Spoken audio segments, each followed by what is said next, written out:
right now I turn to the phone lines and find from the NFL Media Group, who was at the Colin Kaepernick workout in Georgia and also was the one who first noticed Kaepernick sitting during the national anthem during a preseason game over a few years ago now. He is Steve Wyche joining us here on the Rich Eisen Show. How are you, Steve?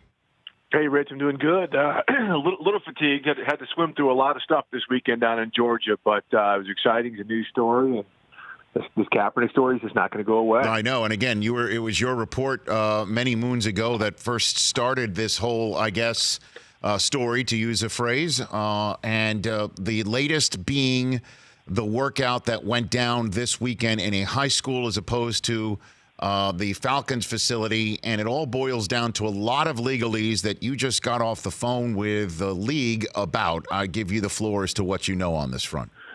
Yeah, Rich, first off, let's start this off by saying there's just significant distrust surrounding all of this. And that's why, Kaepernick backed out of the league sanctioned workout at the Falcons facility. They don't trust, what the league, how they put this on.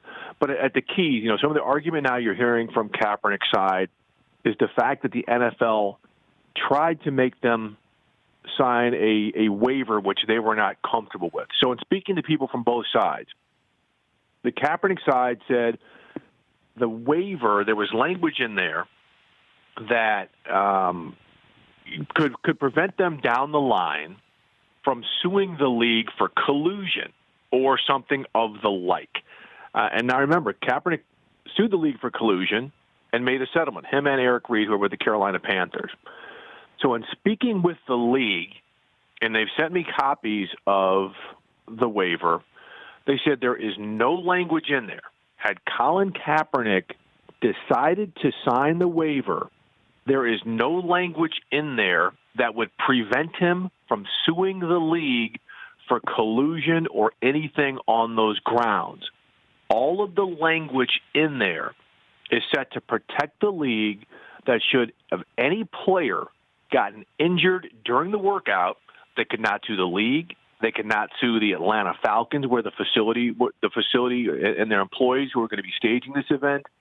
They could not sue the National Scouting Combine Service, who is putting on the event, or any of the coaches, including Hugh Jackson and Joe Philbin, who are going to be working. So again, the distrust in the matter of interpretation, looking at the same documents and breaking down terms differently, were part of the harbinger on this. And also, in speaking to Caps people, Rich, they wanted the media and an independent film crew to come in. They notified the league of this about 3 hours before the workout was to be scheduled. Parts of it, let's put it this way, within 20 hours when that workout was supposed to actually take place, the league was not comfortable with an independent film crew. The league was just telling me, hey, look, the one thing we want to show is that you coming back to the NFL, to some of these owners who've had doubts, won't create a circus. And if we let in all this media, an independent film crew, that could add to the circus element of it. Kaepernick's people are saying that has nothing to do with it. We want transparency, and we don't want the league and the Falcons filming this and possibly manipulating film of the workout. Right. That's to be sent to all 32 teams. Well, so just the distrust really is what unsettled everything. Well, there's so much to unpack right there, Steve, from the fact that if the league had gotten busted for slicing up video of Kaepernick to make him look bad, I couldn't even imagine the league attempting to do that because of the ramifications that would come, PR and legal, in their direction. That one just, but then again, as you pointed out, this comes from a place of distrust to begin with. That's the first thing. Not the first thing, but one of the things. Another thing, too, however, is that clearly, the language that needed to be hammered out for both sides to feel comfortable, certainly with the level of distrust, required more time than just the 5 days between announcement and you must accept this workout and the workout taking place. So I understand why Kaepernick's group would think there had to be something up. So the question I have is, from your reporting, where did this initially come from the league, that it had to happen, that it came out of nowhere, and it had to happen that Saturday, 5 days later, come you-know-what or high water, Steve?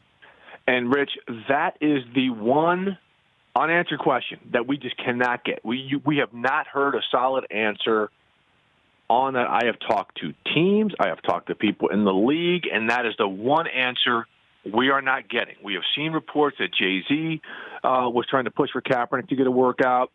I do know that there were people in high-ranking spots with the league office who had no idea about this until it was announced on Tuesday that this workout was going to happen.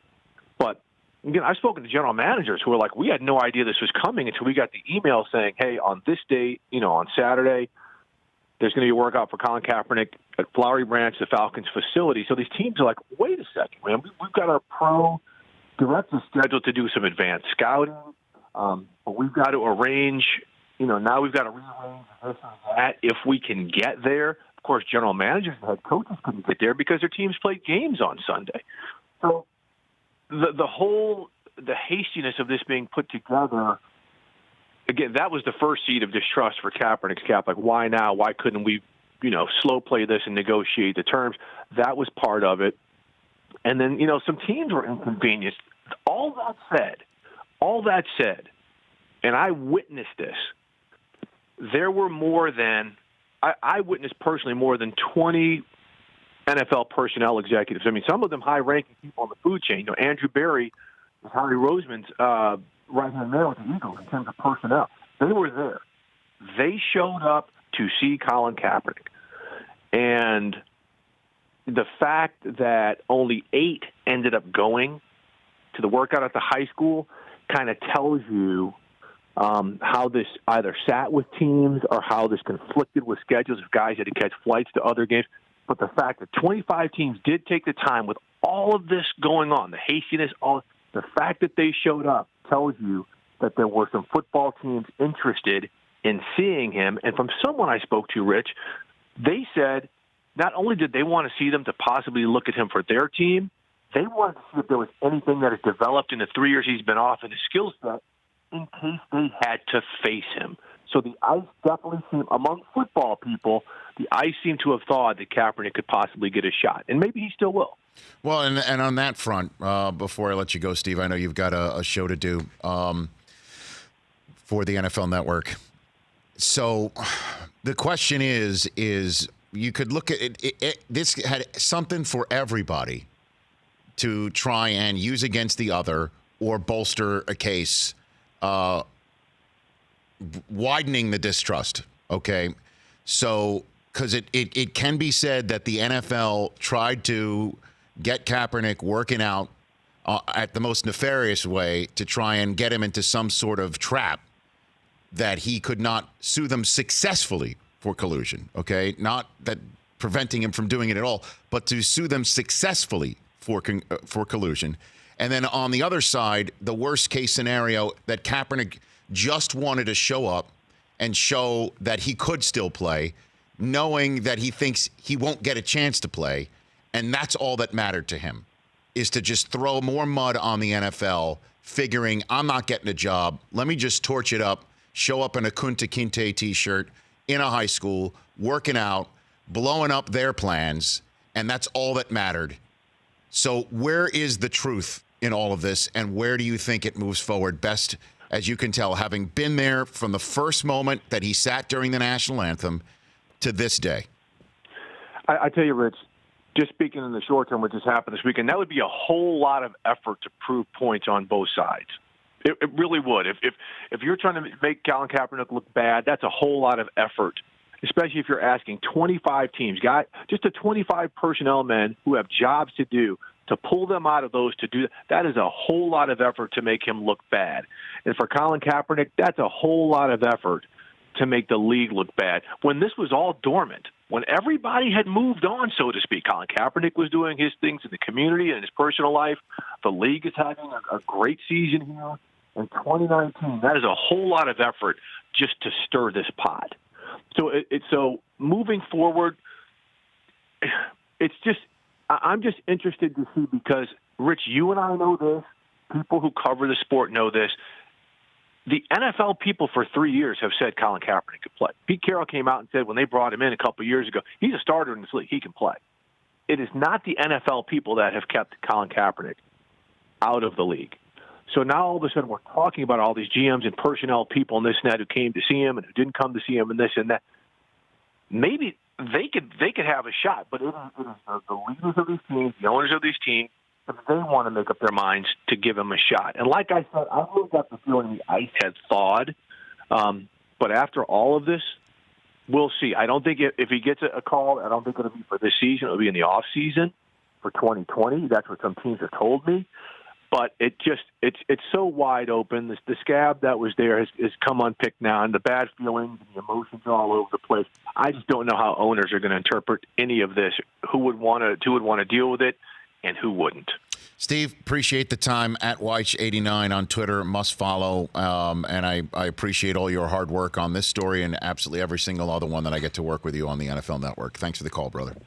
Same here, Rich. Take care. Right back at you. That's Steve Wyche right here on The Rich Eisen Show. For more of The Rich Eisen Show, tune to Audience Channel 239 on DirecTV for free on BR Live or download The Rich Eisen Show app.